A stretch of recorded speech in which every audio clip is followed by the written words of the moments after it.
1/6/2022 प्रातः मुरली ओम शांति बाप दादा मधुबन।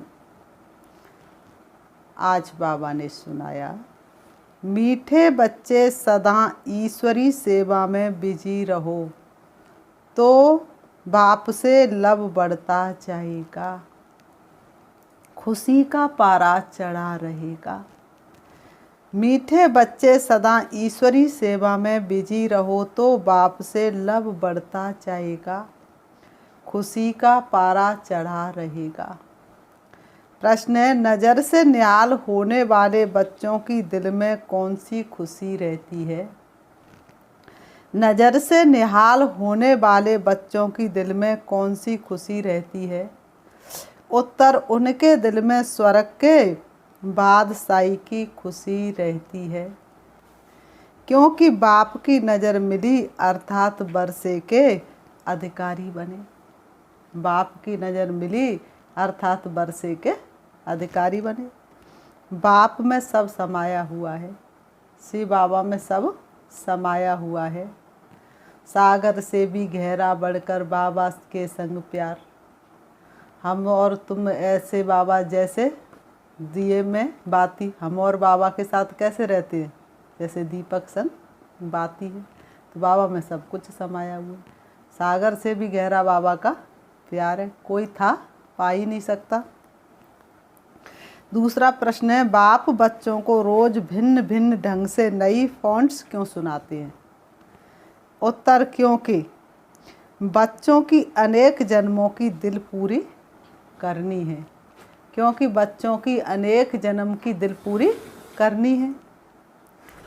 बच्चे बाप द्वारा नई नई फॉन्ट्स सुनते हैं तो बाप के प्रति लब बढ़ता जाता है। गीत है, तूने रात गवाई सो के और दिन गवाया खा पी करके। रात हुई तो सो गए और दिन हुआ तो खाना पीना शुरू कर दिया। फिर कमाई, अविनाशी कमाई कब करेंगे? ओम शांति। बच्चे बैठे हैं नज़र लगाकर, बाप भी देख रहे हैं आत्मा को और इस शरीर को। बच्चे नज़र लगा कर के बैठे हैं बाप के ऊपर और बाप भी देख रहे हैं इस शरीर को और आत्मा को। बच्चे भी देख रहे, देखने में मज़ा आता है बस सुनने में मज़ा आता है? बाबा पूछ रहे, देखने में मज़ा आता है बस सुनने में मज़ा आता है? क्योंकि सुनना तो बहुत हुआ है, बहुत ही ज्ञान आदि ढेर का ढेर सुना है, बहुत ही ज्ञान आदि ढेर का ढेर सुना है। तुम नंबर 1 भगत हो। सबसे पहले भक्ति किसने शुरू की? तुम बच्चों ने। तुमने ही सबसे जास्ती भक्ति की है। वेद शास्त्र ग्रंथ गीता गायत्री जप तप आदि सब पढ़े किए हैं, बहुत सुनते हैं। बाबा ने कहा, वेद शास्त्र गीता गायत्री जप तप आदि सब पढ़े किए हैं, बहुत सुनते हैं। बाप समझाते हैं, कब से लेकर ये सुने हैं? श्री बाबा पूछते, कब से लेकर ये सुने हैं? जब से ये निकले। कब से निकले? द्वापर युग में, जब व्यक्तियों की बुद्धि रजो प्रधान थी, तब ही शास्त्र बनाए। लेकिन जब वो शास्त्र बनाए तब बहुत पतले थे, छोटे थे, सच थे। लेकिन कलयुग में आते आते उन्हीं शास्त्रों में मनुष्यों ने अपनी मत मिक्स कर दी। बहुत सुना है, बाकी बाप से नज़र मिलाना सो अभी ही होता है। नज़र से निहाल होते ही हैं। ये एक श्लोक भी है, नज़र से निहाल स्वामी कीदा सदगुरु। गुरु भी है, स्वामी भी है, और क्या है? सजनियों का साजन भी है। गुरु भी है, स्वामी भी है, और वह सजनियों का साजन भी है।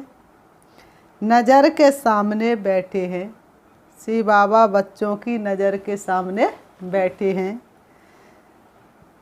नज़र से ही बाप को जानते हैं कि उससे हमको विश्व का मालिकपना मिलता है।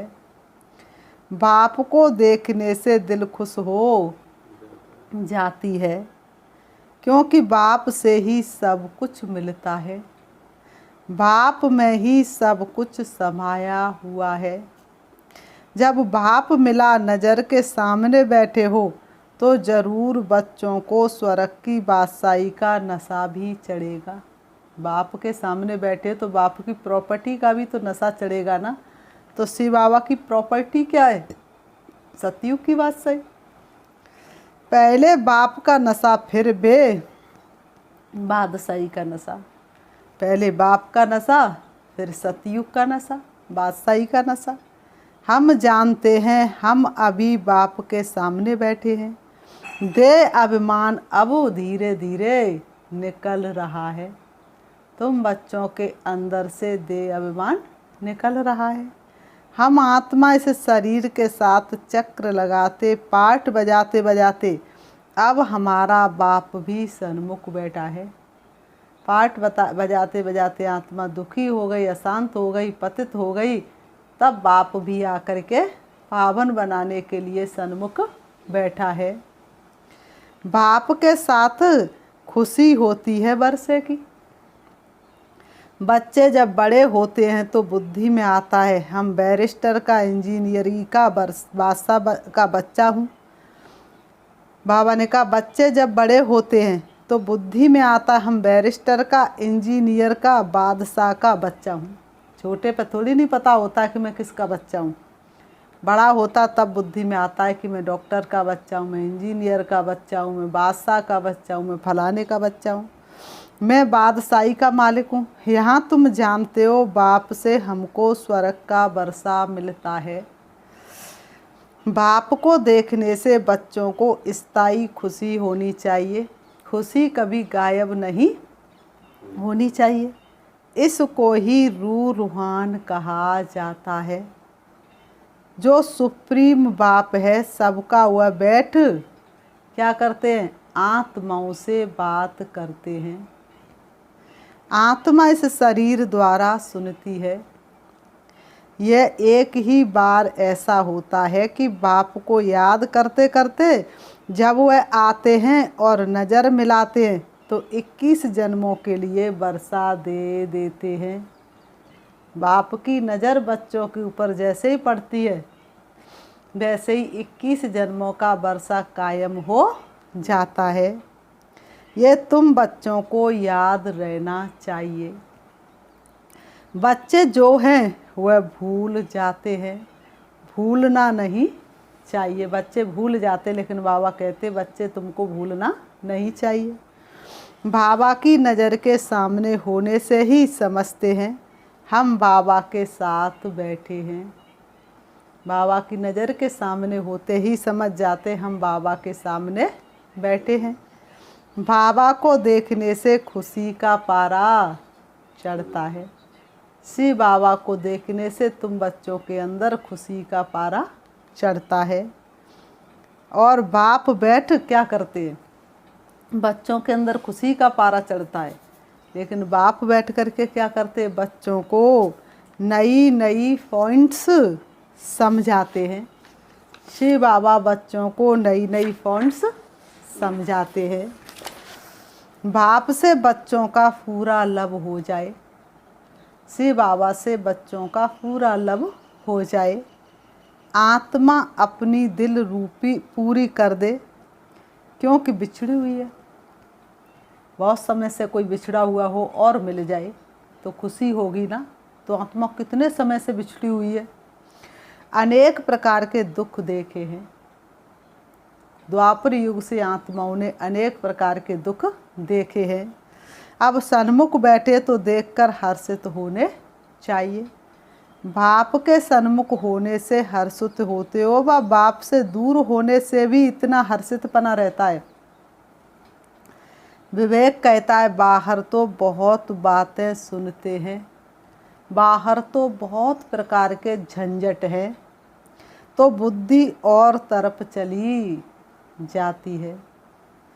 ये जो मधुबन में बच्चे बैठे सन्मुख सुनते हैं।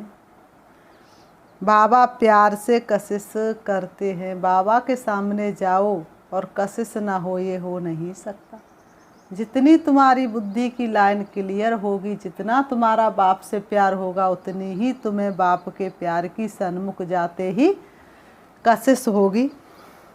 देखो तुम्हारा कितना मीठा, कितना प्यारा बाबा है। तुमको स्वर्ग में जाने के लायक बना रहे हैं। बच्चे स्वर्ग के मालिक थे, अब ड्रामा अनुसार सब कुछ गवा दिया है। बाबा कहते हैं अब ड्रामा अनुसार बच्चों ने धीरे धीरे सब कुछ गवा दिया है। राज्य गवाना और पाना ये तो बड़ी बात नहीं है, तुम ही इस बात को जानते हो। दुनिया में करोड़ों आत्माएं हैं, परंतु कोटों में कोई मुझे पहचानता है। दुनिया में करोड़ों आत्माएं, लेकिन बाबा ने कहा करोड़ों में, कोटों में कोई मुझे पहचानता है। मैं क्या हूँ और कैसा हूँ, मैं जो हूँ जैसा हूँ, मेरे द्वारा क्या मिलता है, ये समझते हुए भी बंडर है जो माया भुला देती है। ये समझते हुए भी बंडर है कि माया भुला देती है। ऐसे नहीं कि सन्मुख वालों को माया भुलाती नहीं है। बाबा कह रहे ऐसे नहीं कि सन्मुख बैठे उनको माया भुलाती नहीं, माया तो कभी छोड़ने वाली नहीं है। सन्मुख वालों को भी माया भुलाती है, सन्मुख वालों को भी माया खूब भुलाती है। शिव बाबा में भी पूरा प्यार होना चाहिए। लब कैसे बढ़े जो बाबा से हम ऊंच बरसा ले। बाबा ने कहा बल प्यार बाबा से कैसे बढ़े, जो बाबा से हम ऊंच पद पाने का बरसा लेवे। बाप कहेंगे सेवा करो, बाबा कहते मेरे बच्चे मेरी सेवा करो। जा जा करके घर घर में संदेश सुनाओ। बाप बच्चों की खिदमत करते हैं। बच्चे जानते बाबा दूर देश से आया है। निश्चय बुद्धि बच्चों को कभी क्या नहीं होना चाहिए, निश्चय बुद्धि बच्चे जो हैं उनको कभी क्या नहीं होना चाहिए, डगमग नहीं होना चाहिए, मूंझना नहीं चाहिए। परंतु माया बहुत ज़बरदस्त है। बाबा ने कहा परंतु माया कम नहीं पड़ेगी कभी, माया बहुत ज़बरदस्त है। बाबा तो श्रृंगार कर रहे हैं, बाबा तो श्रृंगार रहे हैं, मनुष्य को देवता बनाते हैं। ये स्कूल है ही देवता बनने का। बाबा कहते हैं ये स्कूल है ही देवता बनने का। पवित्र दुनिया का मालिक बनने के लिए ये मेहनत है। बाबा सिर्फ कहते हैं मुझे याद करो। मनुष्य जब मरते तो उनको कहते हैं राम को याद करो। जब मनुष्य मरने पर होते तब कहते हैं और किसी को याद मत करो, सिर्फ एक राम को याद करो। परंतु राम को जानते नहीं है। मनुष्य कहते राम को याद करो, पर राम को कोई भी मनुष्य अर्थात रीति जानते नहीं। तो याद से कोई फायदा ही नहीं। बिना परिचय के, बिना संबंध के, बिना स्नेह के, बिना प्राप्ति के किसी को याद करना, तो याद करने से कोई फायदा ही नहीं। तुमको तो बाप की पूरी पहचान है। तुम आते ही हो शिव बाबा के पास। वह तो निराकार है, क्रिएटर है। क्रिएट कैसे करेंगे? प्रजापिता ब्रह्मा को भी क्रिएटर कहते हैं। बाबा ने कहा प्रजापिता ब्रह्मा को भी क्रिएटर कहते हैं। ब्रह्मा द्वारा मनुष्य सृष्टि पैदा होती है, इसलिए प्रजापिता ब्रह्मा कहा जाता है। इसलिए प्रजापिता ब्रह्मा कहा जाता है और प्रजापिता ब्रह्मा को आदि देव कहते हैं। तुम अब ब्राह्मण बने हो, तुम्हारी आत्मा अब अच्छी रीति जानती है कि हम शिव बाबा के पुत्र ब्रह्मा के बच्चे बने हैं। तुम बच्चे चाहते हो हमारे विक्रम विनाश हो जाए और हम विजय माला में नज़दीक फिर हो जाए। तुम बच्चे चाहते हो कि हमारे विक्रम विनाश हो जाए और हम विजय माला में नज़दीक फिर हो जाएं। तो बाबा को बहुत याद करना पड़े, फिर तुम कर्म योगी भी हो। कर्म करते हुए भी शिव बाबा को याद करना है। घर बार संभालते पवित्र रहना है। कमल फूल समान ये मिसाल कोई सन्यासियों से नहीं लगता है, वो तो घर गृहस्थी छोड़ करके ही भाग जाते हैं। ये मिसाल तुम गृहस्थियों से लगता है, क्योंकि कलयुग के अंत में गृहस्थी कीचड़ हो जाती है और बच्चे कीड़े मकोड़े के समान हो जाते हैं। तो बाप कहते गृहस्थी में रहते हुए कमल फूल क्या करता, कीचड़ की कभी परवाह नहीं करता है, कीचड़ में रहते हुए भी सदा खिलता रहता है। तो गृहस्थी में रहते हुए कमल पुष्प समान बनो। वह गृहस्थ व्यवहार में रहते कमल फूल समान पवित्र रह नहीं सकते, ना किसको कह सकते हैं। जो जैसा है वह ऐसा ही बनाएगा। सन्यासी ये कह नहीं सकते कि कमल सम पवित्र रहो। सन्यासी ये कह नहीं सकते कि कमल फूल समान पवित्र रहो, क्योंकि वह तो गृहस्थी को छोड़ करके ही भाग जाते। तो फिर गृहस्थियों को वह ऐसी शिक्षा कैसे दे सकते हैं। अगर कहे ब्रह्म को याद करो, वह भी हो नहीं सकता। कहेंगे तुमने तो घर बार छोड़ा है, हम कैसे छोड़ें। तुम ही घर गृहस्थ में रह नहीं सके तो दूसरों को कैसे कह सकते। वह राजयोग की शिक्षा दे ना सके। अभी तुम सभी धर्म वालों के राज को समझ गए हो। हर एक धर्म को फिर अपने समय पर आना है। कलयुग से फिर सतयुग में होना है। सतयुग के लिए चाहिए आदि सनातन देवी देवता धर्म, और कोई धर्म वाले मनुष्य को देवता बना नहीं सकते। बाबा ने कहा और कोई धर्म वाले मनुष्य को देवता बना नहीं सकते। बाबा ने कहा उनको जाना ही मुक्ति में है, सुख है ही स्वर्ग में। जब हम देवी देवता बने तब दूसरे धर्म वाले मुक्ति में जाए। बाबा ने कहा कलयुग के सभी मनुष्य कब मुक्ति में जाएंगे, जब हम संपूर्ण देवी देवता बन जाएंगे। तब हमारा सतयुग आएगा, तब हम पर जीवन मुक्ति में जाएंगे और सारी दुनिया मुक्ति में जाएगी। तो बाबा ने कहा जब तक हम जीवन मुक्ति धाम स्वर्ग में नहीं गए तब तक कोई मुक्ति में जा नहीं सकते। जब तक हम सतयुग में नहीं जाएंगे, हमारी नई दुनिया नहीं आएगी, तब तक अन्य आत्मा यहाँ पर ऐसे ही दुख उठाती रहेंगी। तो तुम्हारी खातिर ही तो सारी दुनिया दुखी है। तो तुम जल्दी जल्दी संपूर्ण बन जाओ, तो सतयुग आ जाए तो सारी दुनिया मुक्ति धाम में बैठ जाए। स्वर्ग और नरक इकट्ठा रह नहीं सकते। स्वर्ग और नरक इकट्ठा रह नहीं सकते। जैसे रात और दिन इकट्ठा नहीं वो रह सकता, तो ऐसे स्वर्ग और नरक इकट्ठा रह नहीं सकते। हम जीवन मुक्ति का वर्षा पाएंगे तो जीवन बंधन वाले रहने नहीं चाहिए। तुम जानते हो इस समय है संगम। तुम ही कल्प के संगम पर बाबा से मिलते हो, दूसरे कोई मिल ना सके। तुम ही कल्प के संगम पर बाबा से मिलते हो, दूसरे कोई मिल ना सके। दूसरे समझते ये तो कलयुग है, हम अभी कलयुग में नहीं हैं।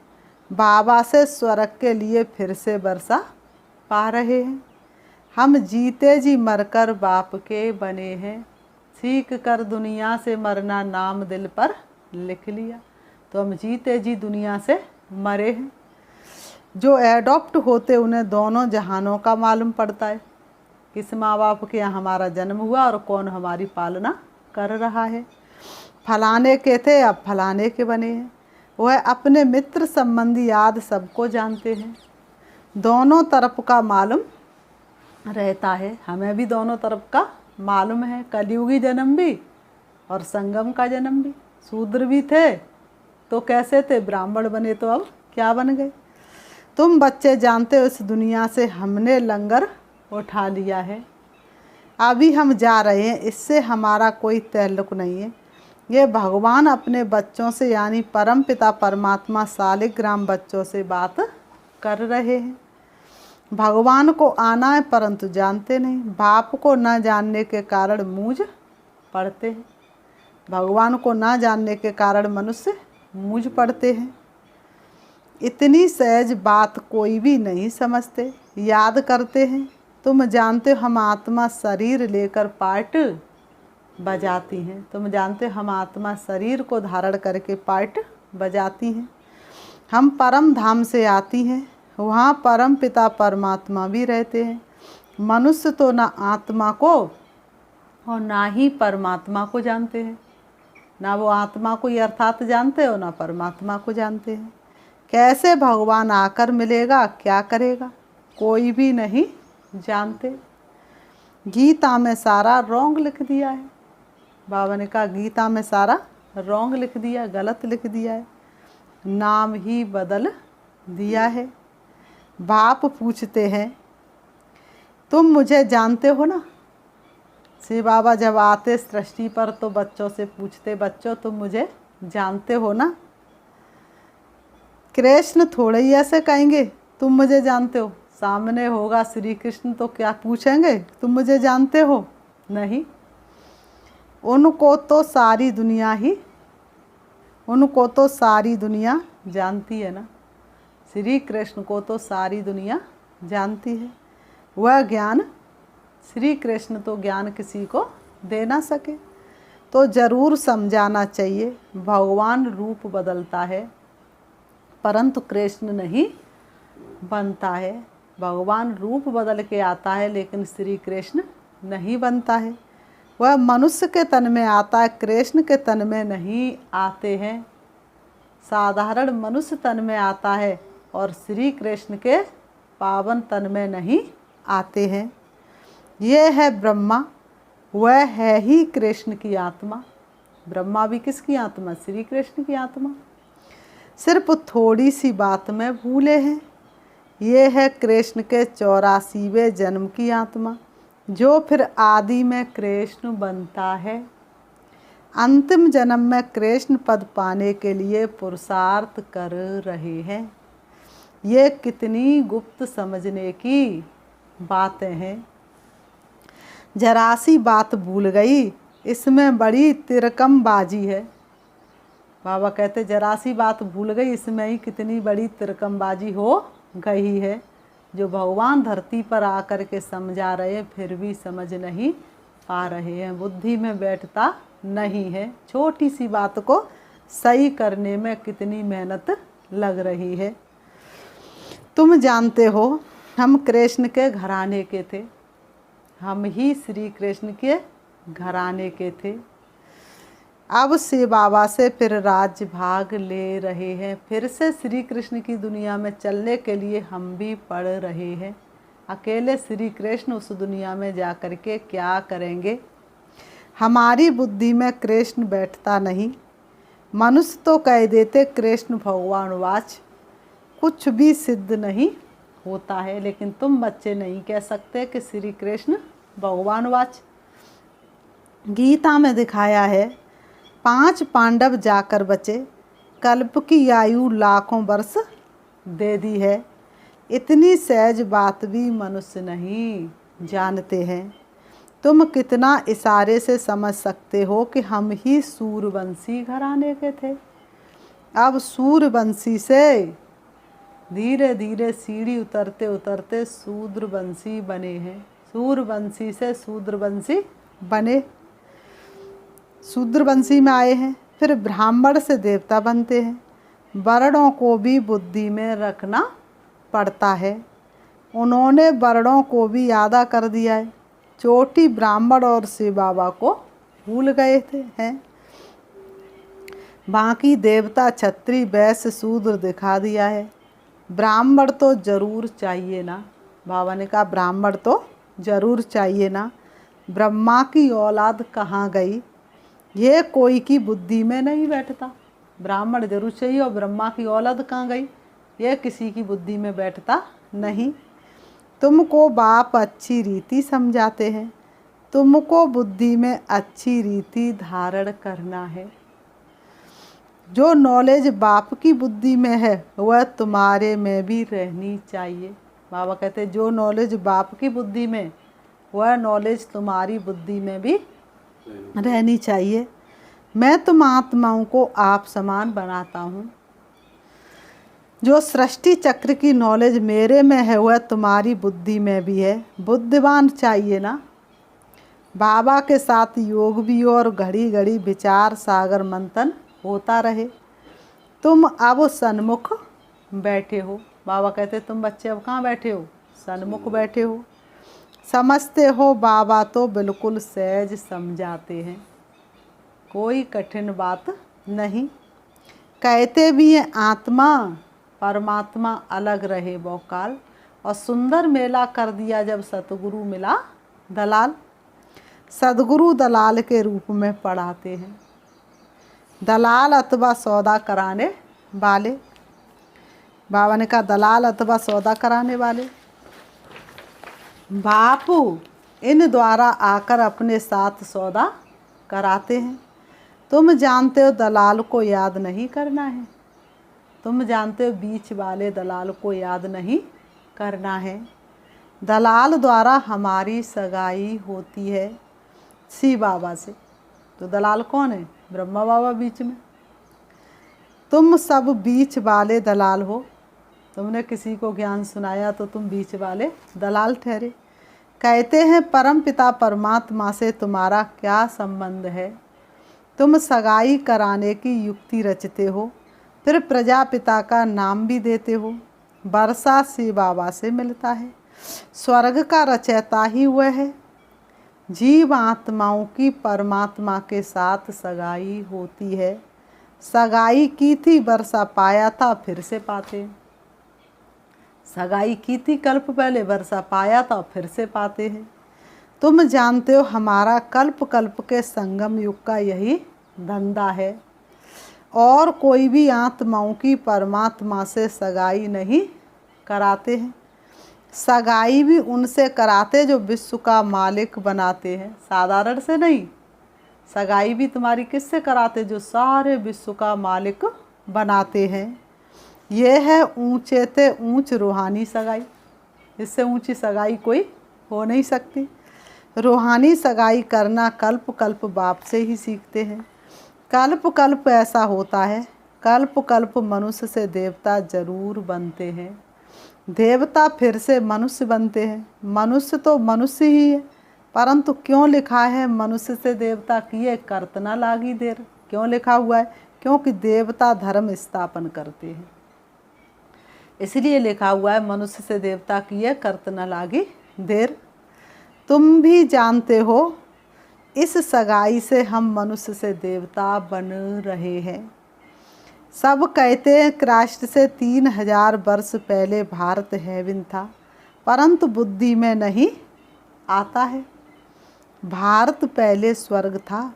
अभी भी कितने मंदिर बनाते हैं, परंतु सबकी उतरती कला है, हमारी है चढ़ती कला। चढ़ती कला में 1 सेकंड लगता है और उतरती कला में 84 जन्म लगते हैं।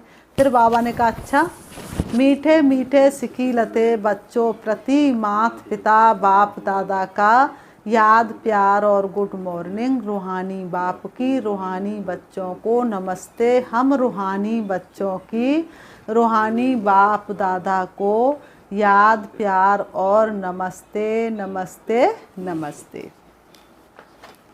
धारणा के लिए मुख्य सार नंबर 1, कभी भी किसी बात में मूझ कर निश्चय में ऊपर नीचे नहीं होना है। घर बार संभालते कर्मयोगी होकर रहना है। विजय माला में नज़दीक आने के लिए पवित्र जरूर बनना है। कभी भी किसी बात में मूझ कर निश्चय में ऊपर नीचे नहीं होना है। घर बार संभालते कर्मयोगी होकर रहना है। विजय माला में नज़दीक आने के लिए पवित्र जरूर बनना है। नंबर 2, बुद्धिमान बनने के लिए ज्ञान का विचार सागर मंथन करना है। सदा सेवा में तत्पर रहना है। आप समान बनाने की सेवा करनी है। वरदान, बाबा शब्द की स्मृति से हद के मेरेपन को अर्पण करने वाले बेहद के बैरागी भव। बाबा शब्द की स्मृति से हद के मेरेपन को अर्पण करने वाले बेहद के बैरागी भव। स्पष्टीकरण, कई बच्चे कहते मेरा ये गुण है, मेरी शक्ति है, ये भी गलती है। परमात्म देन को मेरा मानना ये महापाप है। किसकी देन है? परमात्मा की है। जो भी तेरे पास सब उसकी अमानत है। अपनी समझ लेना अमानत में खयानत है। कई बच्चे साधारण भाषा में बोल देते, मेरे इस गुण को, मेरी बुद्धि को यूज नहीं किया जाता। लेकिन मेरी कहना माना मैला होना, ये भी ठगी है। मेरी कहना माना मैला होना, बाबा ने कहा, ये भी ठगी है। इसलिए इस हद के मेरेपन को अर्पण कर सदा बाबा शब्द याद रहे, तब कहेंगे बेहद के बैरागी आत्मा। तब कहेंगे बेहद के बैरागी आत्मा। स्लोगन है, अपनी सेवा को बाप के आगे अर्पण कर दो तो सेवा का फल और बल प्राप्त होता रहेगा। अपनी सेवा को बाबा के आगे अर्पण कर दो तो सेवा का बल और फल प्राप्त होता रहेगा। अच्छा, ओम शांति। हम 5 मिनट बाबा को याद करेंगे। हम अपने मन को एकाग्र करेंगे, चारों तरफ की व्यर्थ बातों को हटाएंगे, अपने मन के अंदर बेहद का वैराग्य जागृत करेंगे। अनुभव करेंगे, इस दुनिया में मैं अकेली हूँ, मैं अवतरित आत्मा हूँ, मेरा देह और देह का कोई संबंध नहीं है। मैं सृष्टि रंगमंच पर अवतरित हुई आत्मा हूँ। परमात्मा का सत्य संदेश देने के लिए मैं अवतरित हुई हूँ। ना मैं किसी को जानती, ना कोई मुझे जानता है। मैं बिल्कुल अकेली हूँ, चमकती हुई मणि हूँ, दोनों भ्रकुटी के बीच में हूँ, आँखों रूपी खिड़कियों से देखने वाली हूँ।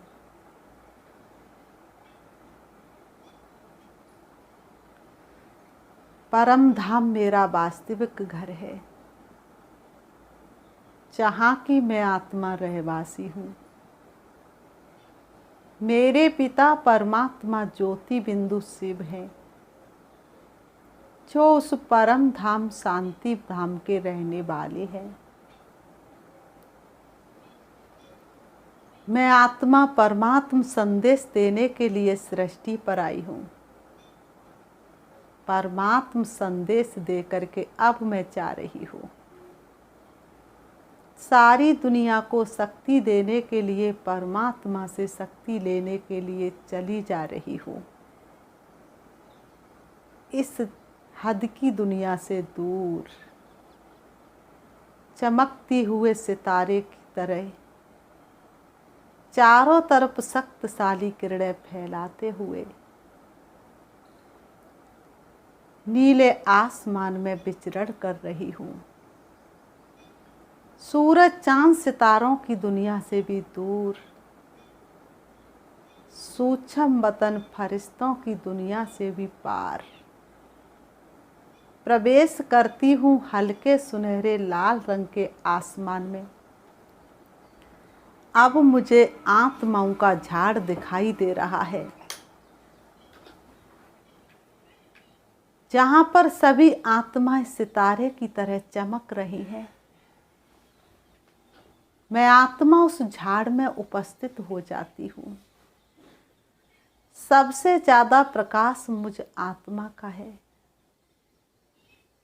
मुझ आत्मा के प्रकाश से सारा झाड़ जगमगा उठा है। उससे भी ऊपर अखंड ज्योति मेरे पिता परमात्मा,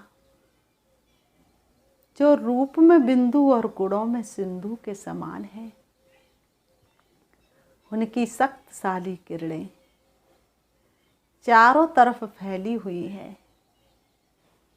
मैं आत्मा हल्का सा बाबा से टच होती हूँ और थोड़ा सा नीचे आ जाती हूँ।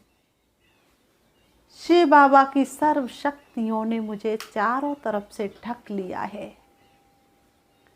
उनकी शक्तियाँ मुझे पावन बना रही हैं, उनकी शक्तियाँ मुझे शक्तिशाली बना रही हैं। उनकी रंग बिरंगी किरणों से मैं आत्मा एकदम पावन होती जा रही हूँ। उनकी शक्तियाँ मुझे मेरे विक्रमों को भस्म कर रही हैं। मैं आत्मा संपूर्ण पावन बन जाती हूँ, संपूर्ण शक्तियों को ग्रहण कर लेती हूँ। शिव बाबा से संपूर्ण शक्ति लेकर मैं वापस आ रही हूँ, सारी दुनिया को सकाश देने के लिए, सारी दुनिया का उद्धार करने के लिए मैं वापस आ रही हूँ। परम धाम से नीचे, उससे भी सूक्ष्म वतन से भी नीचे, तारागढ़ से भी नीचे, चंद्रमा से भी नीचे, सूरज से भी नीचे, सारे विश्व की एक एक आत्मा के ऊपर मुझ आत्मा की शक्ति पड़ रही है। सारे विश्व की आत्मा मेरे सामने है। सारे विश्व के मनुष्य मात्र को मैं देख रही हूँ। मुझे आत्मा की शक्तिशाली किरणें एक एक के मस्तक पर पड़ रही हैं। सभी पावन हो रहे हैं। अब मैं आत्मा धीरे से सृष्टि रंगमंच पर आ जाती हूँ। देख रही हूँ अपने शरीर रूपी वस्त्रों को। मुझे आत्मा के प्रकाश से मेरा सारा शरीर ढका हुआ है। अब मैं आत्मा दोनों भ्रुओं के बीच भ्रकुटी में विराजमान हो जाती हूँ। मेरे चारों तरफ का वातावरण शांत है, शक्तिशाली है। ओम शांति, ओम शांति, ओम शांति।